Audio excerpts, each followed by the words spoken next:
went from the bonnet, found face down on the floor. 2, 3. Pediatric trauma It's call. a stabbing quadrant. 25 feet from a ladder onto his back. He's really unwell. I think anaesthetics need to see him before he goes to theatre. Daphne? Daphne? How is everybody then? Chilling? King's A&E, how may I help? King's College Hospital, London. I got stabbed. I know, it's annoying. My head. One of the busiest A&E departments in the world. I want top to toe, head, chest, abdomen. A place where love, life, and loss Don't bloody die. I love you too much for you to die. unfold every single day. All the patients you're about to see were treated in just one 24-hour period. A&E is always like a traffic jam. Can we get a trolley? You've got to realise that there's awful things that can happen to you. I'm so sorry. Life is unpredictable, so it's important that your nearest and dearest know that you love them. You have to tell them that you love them. You must get better and come back to me. I don't want to lose you. Because there may come a time when you're not around to tell them.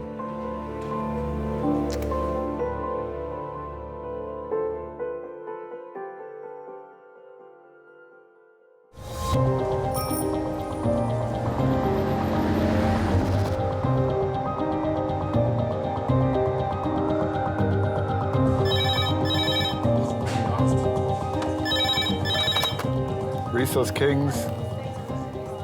Entry car, 107. Great, thank you very much. Pediatric trauma, 15 minutes. Pediatric trauma, 15 minutes. Thank you. Sometimes when the red phone goes off, I will get a churn in my tummy again, without a doubt. And then, woohoo, you think, here goes, please God, be nice. A 12-year-old boy is on his way to King's after being hit by a car on his way home from school. I'm happy enough to take this one. Is that all right? OK, splendid. I'll enjoy it. It'll be like one of mine at home. Thank you. When I get that child in after a trauma, actually, the mother has long since left the room, and it's the doctor in me that's taking over. A 12-year-old hit by car, loss of consciousness, I believe. I'm a better mum when I've been at work, and I'm a better doctor when I've been at home.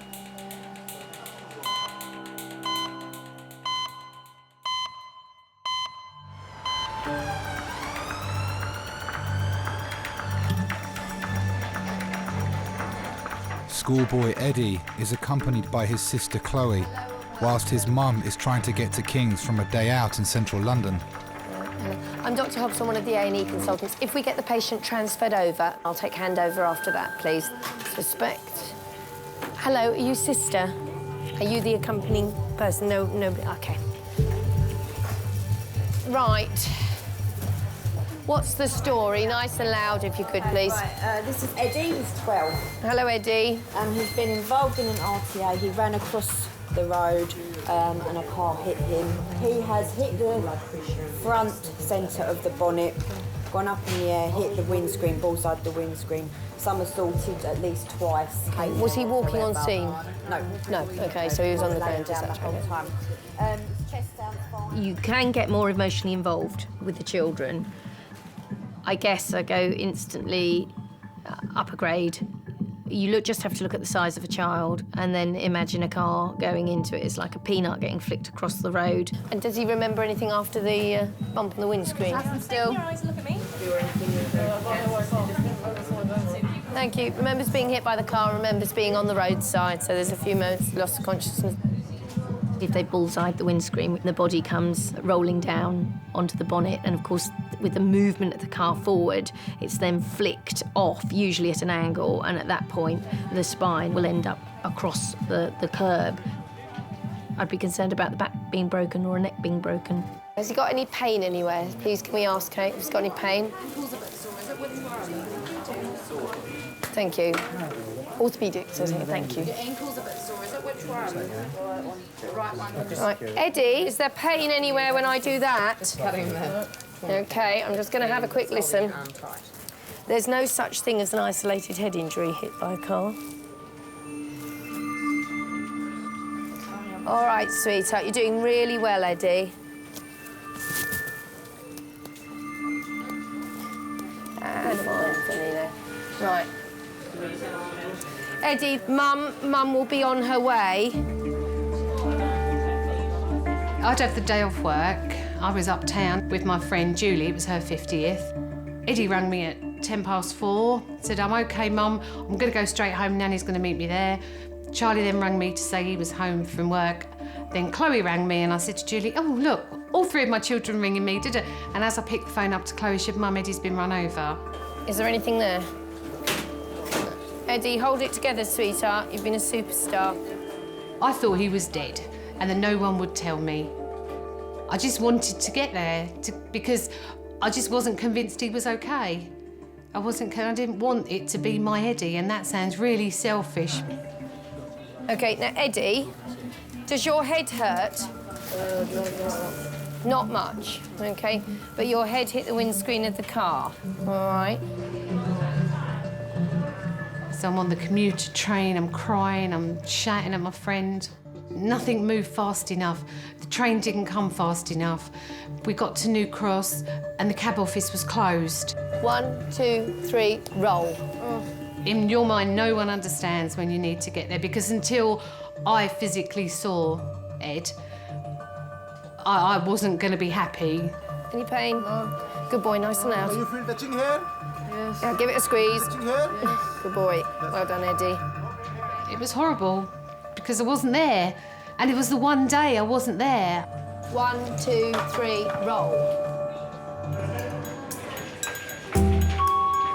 Please may I have a quarter, Matrix 11, to go to CT, go Jubilee, thank you. Bravo to Alpha 5. Give us a call on 3426, please, mate. Yeah, no problems, Killer Bravo. I might ask the hospital who are actually double jointed, because no one's ever confirmed that. I've been told it. I don't just assume it's if you can do that, you're double jointed and yet. Did anyone do that game with you when you were little where they pretend that they're throwing their thumb at the stone? No, but they did the nose thing. Oh, yeah, the nose thing. That's it, that's it. You did it.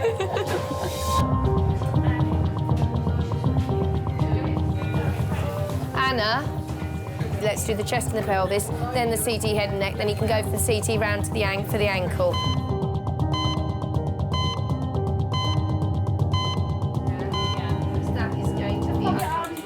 It's 30 minutes since 12-year-old Eddie was knocked down by a car. He bullseyed the windscreen and somersaulted twice onto the verge. Just stay still, Eddie. Stare at the ceiling, darling. You're doing really well. Mum. Hello, Mum. Don't come in just yet. Don't come in. Hello, madam. I'm Dr. Hobson, one of the A&E consultants. He's come into us fully conscious, but I believe he did lose consciousness at the time. We will get a head CT and a neck CT because that's where the impact was taken. It's very difficult to say you can get an isolated head injury hit by a car. It doesn't make sense. He's got pain in his right ankle.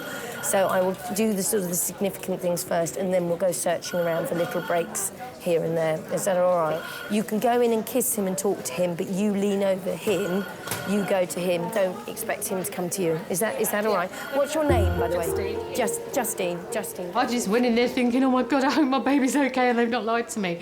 That was it. I didn't care at that point. As a mum, you have to see them and touch them. As soon as me and Julie arrived at the hospital, then I think that's when he was like, that's it. Oh, I can cry now. I can tell him what hurts. I can do this. He can become the little boy again, can't he? Parents can absolutely help tremendously. Holding a hand, being gentle, quietly talking, doing the reassuring, even though every bone in your body wants to jump out and scream and shout. You know, if they can hold it together, it works so much better for the child. And the clock is ticking. Anything you want to report? Thanks.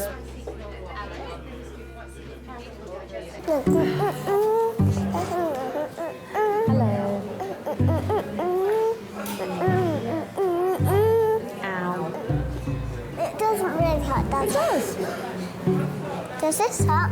No. Does this hurt? No. Yeah? Does that hurt? Ow! Yeah. So just a quick one, sorry. Can you just secure your bag because someone could easily, while you're busy talking, especially around this area. Amy? Yeah. Yeah, come with me, sweetheart. Okay. My friend's just gone out for a cigarette. Will she be able to find me? She'll have to ask. 20-year-old university student Amy has come to King's with her friend Helena after coughing up blood. She's also experiencing headaches and chest pain. Right, have you done a urine sample for us? No. No, okay. Let me go and get the urine pot for you. And then the doctor will come and see you. Okay. Okay, I'm Emma, by the way. Nice to meet you. Nice to meet you, Amy. Nursing is to nurture. So, I mean, that's where the description, that's where the job title comes from. And it is mothering. It's tenderness and compassion and gentleness and listening. And it's why I love being a nurse. Well, I thought that I was coughing up blood. And how much blood was there? Probably like half a cup. What colour was it? Like bright red. Scarlet? Yeah. Okay.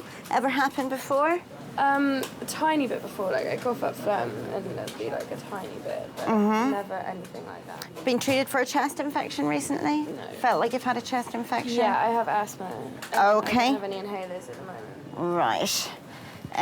Alcohol? Have you been drinking alcohol? Yeah. How much alcohol do you drink? Not that much. I don't know. Smoke cigarettes as well? I did. I stopped like a week ago. So I think that might be why the lung stuff's happening now. How much will you smoke? I don't know. Okay, sweetheart. Right, you're ready to pee for me now. So How do I remember which key? the nursing instinct, because it is an art and not a science, and sometimes you can just feel something's not right. If you haven't got the caring side of it, then you can do all the clinical excellence in the world, but you won't have done your job as a nurse properly.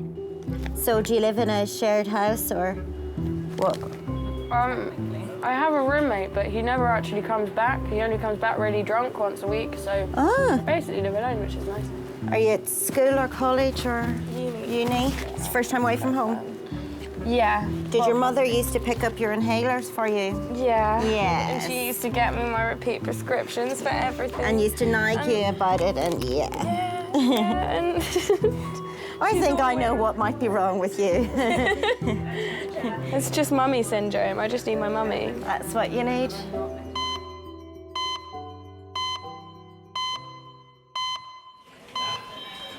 Girls, we're going to CT. Right. It's less than an hour since Eddie was in a road accident. Just chase the blood results. He was thrown over a car bonnet and his head hit the windscreen. The pelvis and the chest when it comes through. Thank you. You know, the quicker and the safer I can get a patient into the CT scanner to see if there's a bleed there or not, then the quicker I can get them to the neurosurgeon in a better state for that patient to come out. Children, particularly, are extremely resilient. They have an amazing ability to cope with something increasing in volume in their brain. So they have this amazing ability to actually be well, but actually have a bleed going on. When they do drop, they drop like they're dropping off the edge of a cliff, and you can't scramble that time back.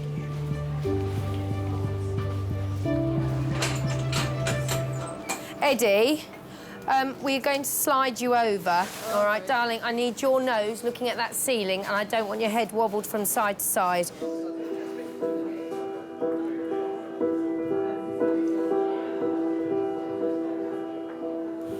Well done. Stay still.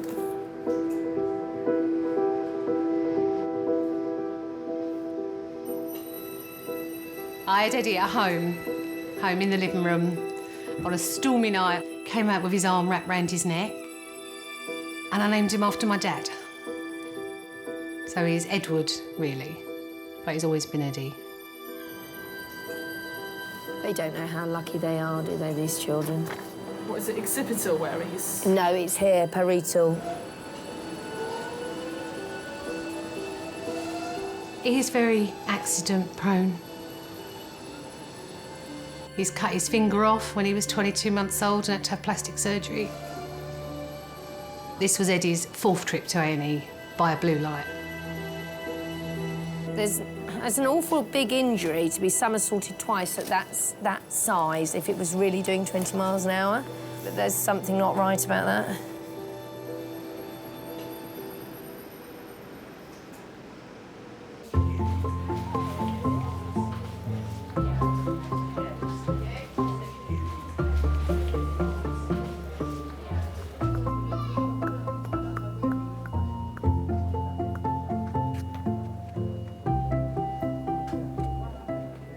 It's gone around there somewhere. I think. Hi, David. It's Peter here. I'm okay. I've been better. I've been involved in an accident. Yeah, I'm so embarrassed by this. Really, it's like it's like I don't want people to think I'm a walking, walking accident.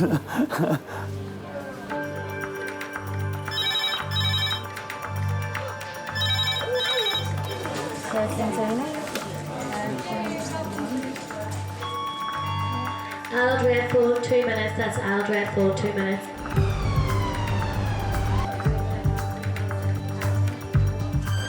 A 64-year-old woman is arriving at King's after suffering respiratory failure at home. She fell while recovering from an operation for cancer. Ready, steady, slide. Well done, Linda. Well done. She's got tracking. Yeah.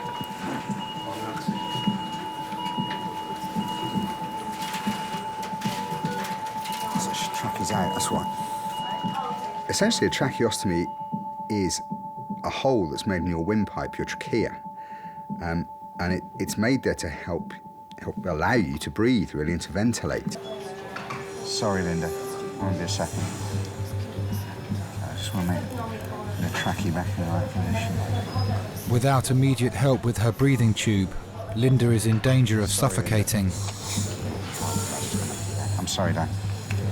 That's all right, that's him. Yeah, and stented as well.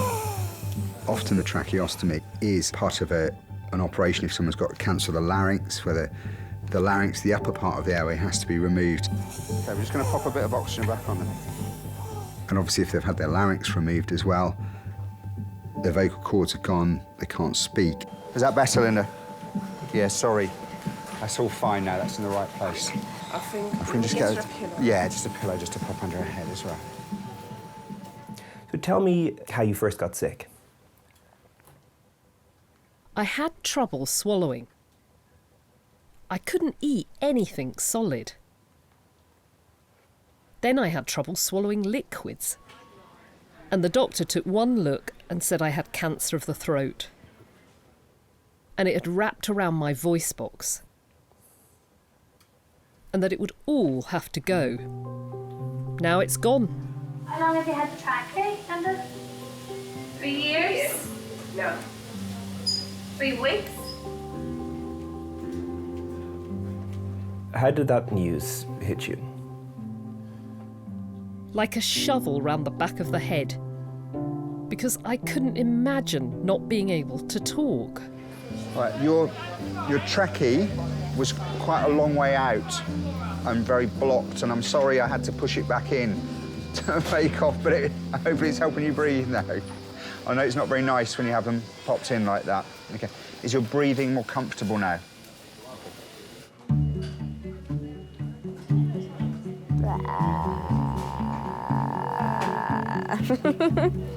That is exactly how I feel right now. It expresses it so perfectly. I'm in my 30s, and I am a complete generation away from the teenagers of today, and it just baffles me. They baffle me a lot of the time as well. And the clothes baffle me. Do you want me to give you a breakdown about her? Yeah. She's first year university away from home. She's an asthmatic. She's been smoking, increased alcohol intake. She's been coughing up a little bit of blood. Her mother doesn't pick up her prescriptions for inhalers anymore. That's it. She's probably got a little bit of a chest infection. Okay. Cool. Yeah, Thank you. she's nice. Stroke call, 10 minutes. Stroke call, 10 minutes. Strobe call. I had stroke. You had strobe. I had strobe, but Maybe it's just a call for everyone to stroke each other. Maybe there's a specific time every hour where everyone just has to stroke each other. Well, that would probably make people feel better. That would cheer me up. Yeah, definitely. Being stroked. It's a nice thing to be stroked. I would never be a teenager again for anything in this world. It is a really stressful time. I survived, and I would never want to do it again. I'd go back to my 20s in a heartbeat. That was fun. I like the Irish lady. And the doctor's hot. She's nice. The doctor's good looking.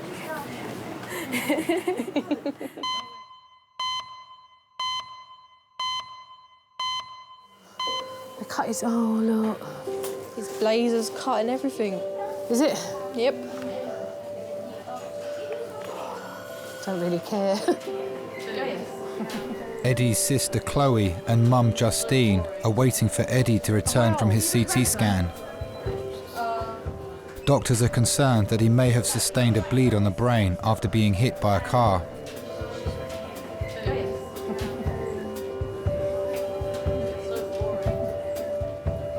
They don't work from this end.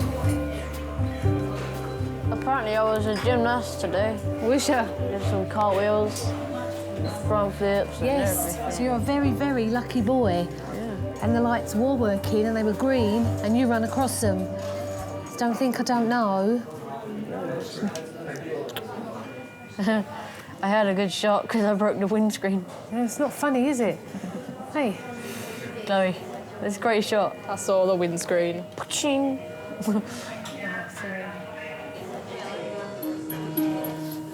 He's got blood in his urine. A small amount, Des, but I think I'm going to earn myself another trip to the CT scanner. I always ask the radiology guys if they do an ultrasound rather than CT him, just as a young boy who you don't want to Well, irradiate. this is the thing, and he's already had a CT scan. Yeah. You know when you sit there and think, oh, actually, no, I'll just do his head and neck, and you think, well, he's smelling him? Of course it should be top to But with kids, we should not You be know, rushing to top to toe them, that's the thing. Oh my God, I'm Right, making one Eddie, honey, there's good news and there's some not quite so good news. The good news is that the head and the neck, they appear okay. There is a big bruise That's there. the main thing. There is a little bit of blood in the urine. Right. And seeing as he's got a graze on his back, I'm just going to have a look at that. It might well be that we have to go and scan the kidneys. Oh, more scanning. More, yes. I was trying to protect you from the luxury of that, sir. They can make you a bit Eddie's mum Justine is a manager in the paediatrics department of a local hospital. Oh, sorry, sweetie. I know that what you see at first is not always what is, because I thought he's got away with this, he's really lucky, and then at that point when they said he's got blood in his kidneys, I'm thinking he's not. Yes, blocks away, please, and then the hard collar away, please. But I knew it could have meant surgery. It could have meant he'd damaged something inside, he'd split something, he could have been bleeding. All the things you know, but you don't let them penetrate your brain. That's it. Breathe out and say, I'm calm. And I knew that they wouldn't be able to tell me that night that he was okay. To the right. Look over, all the way over, so your ear touches the mattress. Good boy. And smile. Oh, it's also hurt there. Was that on your head that it hurt? Yeah. Sometimes I think there's something not right here, I just haven't found it yet. You know, if a child's been hit by a car, bullseyed the windscreen, bounced off the bonnet and landed awkwardly on the curb, can they truly have nothing wrong with them, or is it just that we haven't found it yet? So it's a road mark, is it? The kidneys just need to get flicked to start producing a little bit of blood in the urine, and it can become quite serious. Can I have that washed off just to see what we're actually up against? I do believe that somewhere along the line you pay for these major traumas. You don't walk out of it scot-free. Eddie, move right forward, please, onto your bottom. So he's got like a scuff mark there, hasn't he?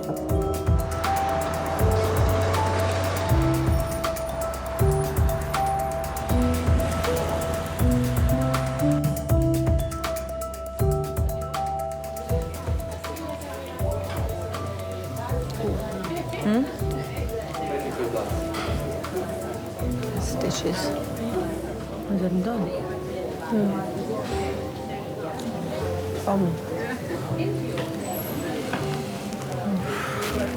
That one is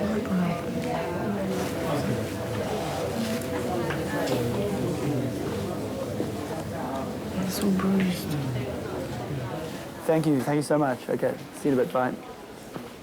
What happened to you? Cycling accident. What, a car? Motorcycle hit me. On your bike? Yeah, I was on my bike, yeah. Did you have a helmet on? You know, I usually often do wear it, especially if I'm commuting to it, but I didn't have the helmet, unfortunately. And, so it might have made a bit of a difference. Swollen on your eyebrow. Yeah, I reckon it'll swell up quite a bit. Headache But later. Yeah. The resus team has replaced Linda's tracheotomy tube after it was dislodged in a fall. Hi, darling. Will you look at me? She's breathing normally again, but she remains in a vulnerable condition.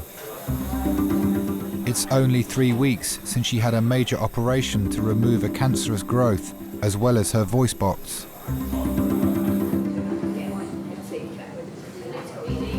So, I mean, she's in the wrong place, isn't she?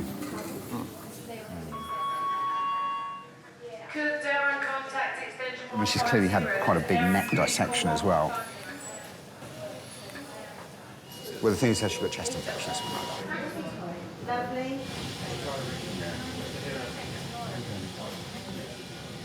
Lovely. When you fell, did you trip or did you pass out?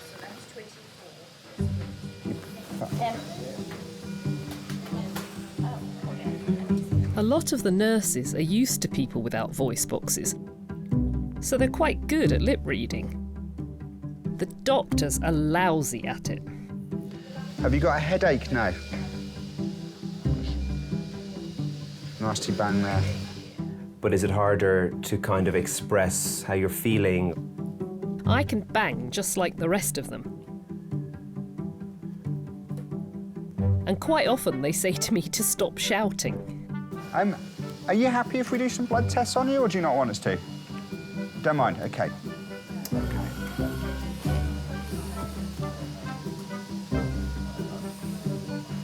Due up on Tuesday.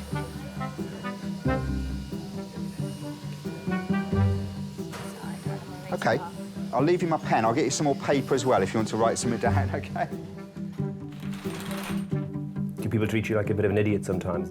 I went into my bank once and they started writing me notes. Even after I said, "I can hear you perfectly." No, she insisted on writing notes to me. So who is the idiot? It's not me.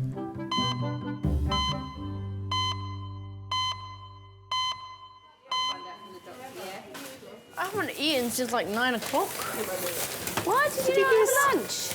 He had a packet of crisps, as he said. Yes. No, they're terrible. For They don't lunch? always. Blimey. It was a big one. They don't always. What, a big packet of crisps? I could not survive on a packet of crisps. What did you have for breakfast? Nothing. I woke Probably up a bit nothing. late. Probably ran out the door. Do you have a lot when you get home, though? Sort of. I've been on my own since I was 8 months pregnant because the kid's dad left at that point. So I've brought them up on my own. He sees them every other weekend. My dad died when I was 9 and I've got 2 brothers, so my mum brought us up on her own. Yeah, my mum's a really... I'm gonna cry. She's a really great mum. I probably don't tell her that often enough. I couldn't have brought the kids up without my mum, to be honest.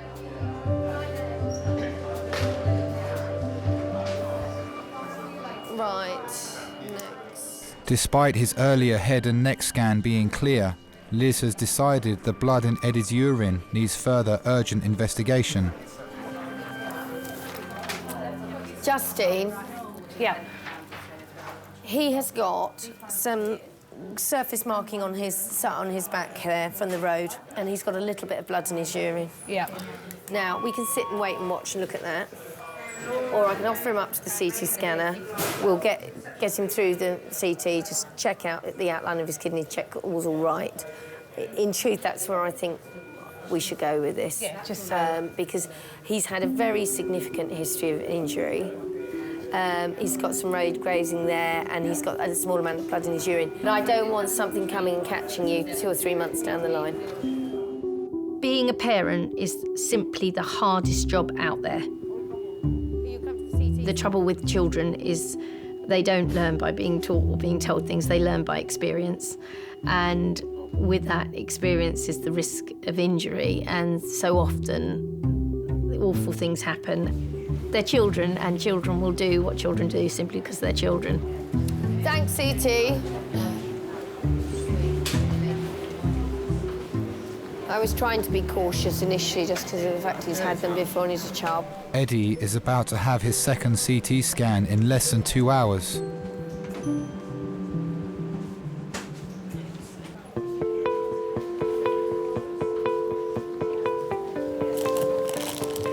It's horrible, actually. No toast. No, they're they're just too chewy. Takes ages.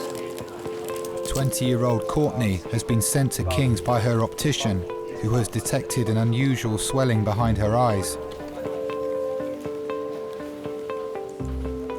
Courtney's always been a bit of an actress all the way through her life, and a very funny girl. She's a bit of a comedian.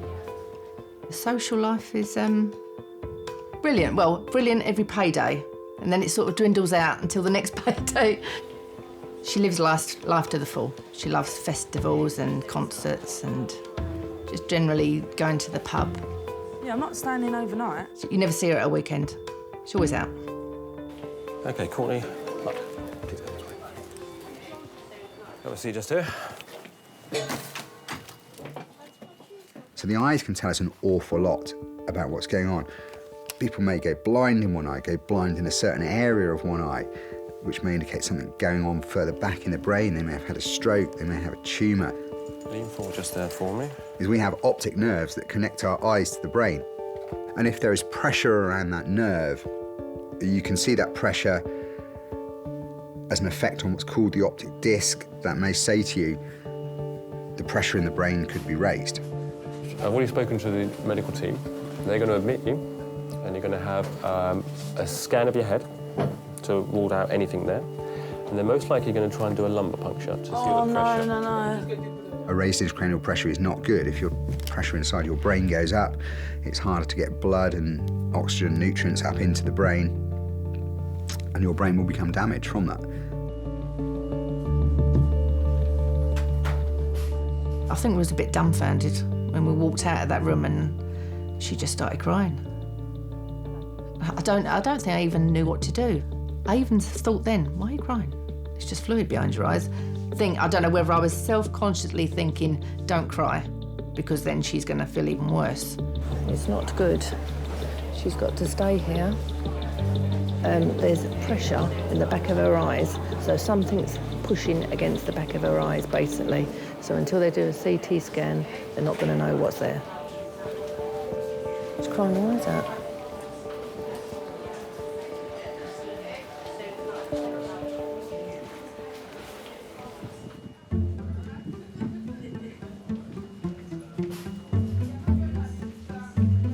University student Amy is having tests after coughing up blood.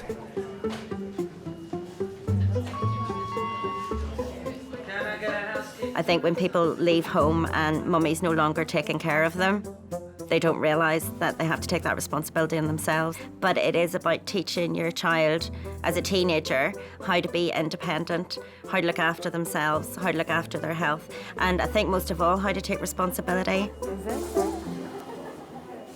We've gone wrong. I have a very, very close relationship with my mummy. We speak several times a day, every single day. Yeah. You're in A&E? Yeah, I thought so. Yeah, but just which A&E were... Oh, no, dude, we were here. Qualities of an Irish mummy are the kettle's always on, the fridge is always full, there's always something in the oven, your bed's always made, your bath's run, and she never gets annoyed for more than a couple of minutes. I found it. We're here. We're in the right place. I still get the look if I've been particularly naughty at this age. I'll still get the look off her. She doesn't have to say anything, she just looks at me, and that's enough. And can you do the look? Emma, really?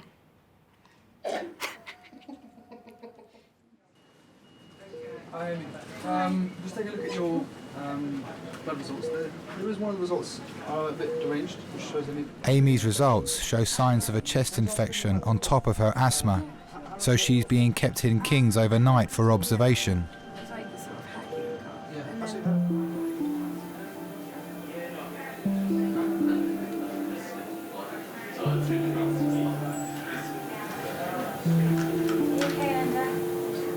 The medical team has come down to examine Linda's tracheotomy tube.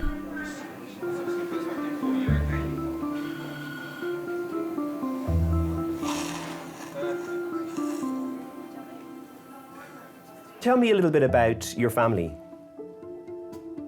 I got married to John in 1982. But then unfortunately he started to drink too much. And he died this time last year. And what did you like to do together? We walked a lot. And we'd go on pub crawls.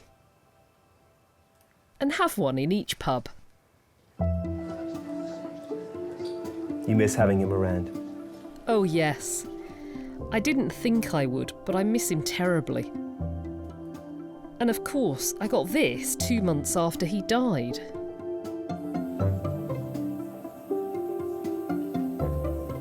Did you ever have kids? No, I never wanted any. I'd be a regimental sergeant major. They should be seen and not heard. Terrible mother.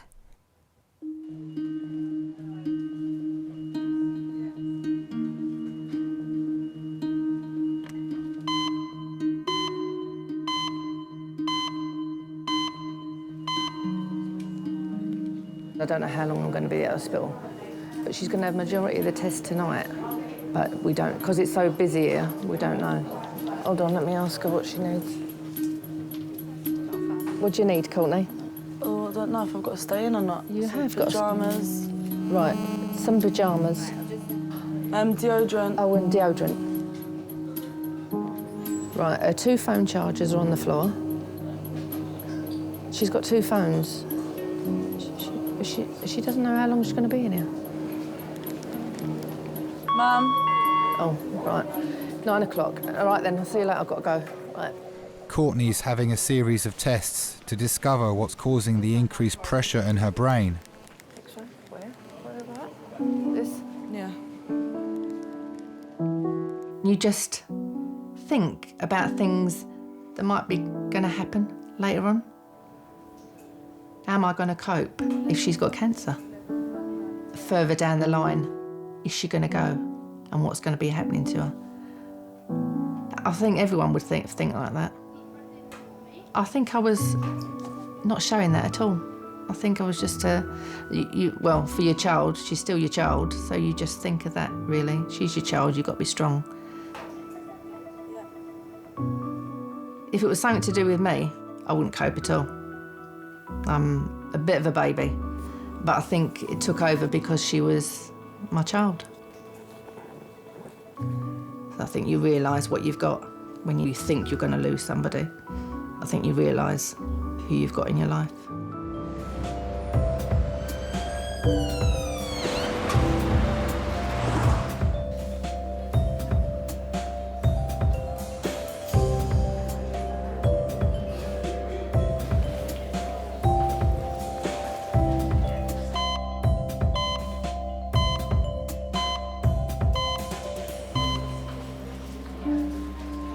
It's 2.5 hours since Eddie was rushed to King's after being hit by a car on his way home from school.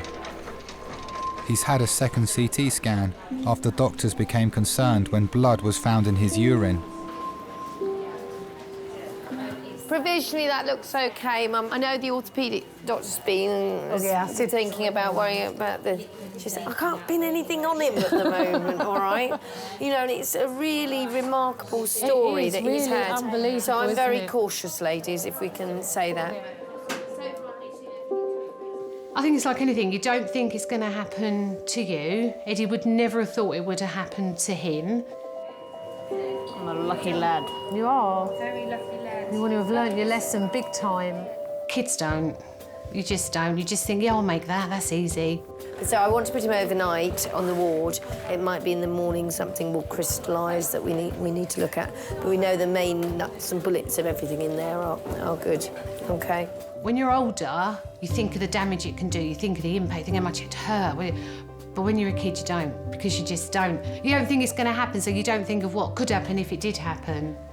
And that's the difference, isn't it? The difference between growing up and being young. Have you got any questions you want to ask me, Eddie? Can I have a wheelchair? He wants a wheelchair at home. Sweetheart, don't say I that. know, silly. Eddie, there are people out there, children like you get hit by cars who never get out of a wheelchair. You have your arms and your legs. You have your brain. You have your mum. You have everything to be thankful for. Don't ever ask for a wheelchair, sweetheart. Listen, I thought you were going to be a zoologist anyway. That's what you told me. Zoologist. All right, well, let's stick to the plan, shall we?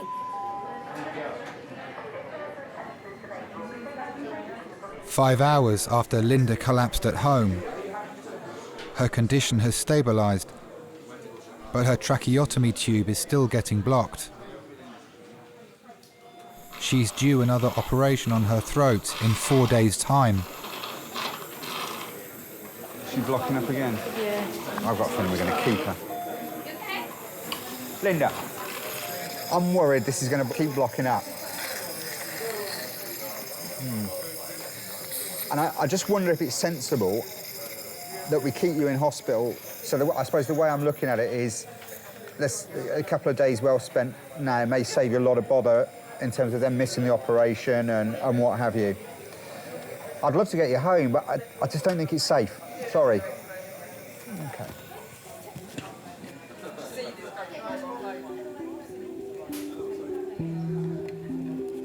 Tell me then a bit about your various careers. Lately, I've worked in the funeral trade, arranging funerals, dressing, laying out. I absolutely love it. I'd love to go back to it, if I get a voice box. And having cancer, does doing your job make it more difficult in terms of thinking about death? I think you have more empathy with people, because you can't control cancer. I wish you well for Monday and Tuesday, OK? I'm sorry we've met in these circumstances. OK. You take care of that, OK? Always have my pen. Take care. She's got quite a cheeky sense of humour. Quite an interesting outlook. It's not so much what she would write, it was the look in her eyes and things like that. So you get the sense of the person even though you can't actually talk to them. Do you have less of a fear about death in a job like that? I think so, yes. It doesn't bother me at all. I know it happens because it happens to us all. So embrace it. Live life while you can and enjoy it.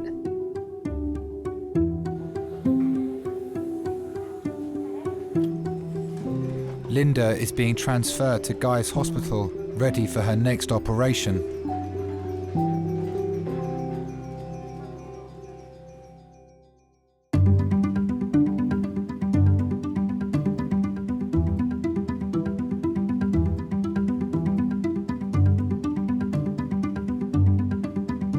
Doctor told me it can happen in young girls who are overweight. I'm finding it quite hard.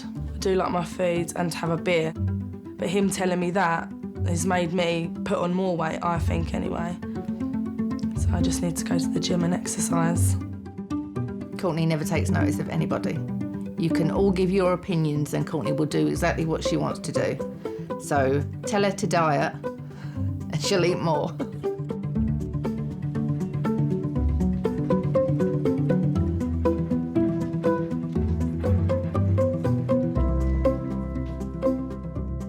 I was in a little bit of trouble with my mum because she didn't Like, she didn't want me to get hit by a car. She didn't want anything else to happen to me after that, so she didn't let me out for quite a bit. It's not cool to get on with your mum, but I like to get on with my mum because she's very nice and kind, and she's just very nice.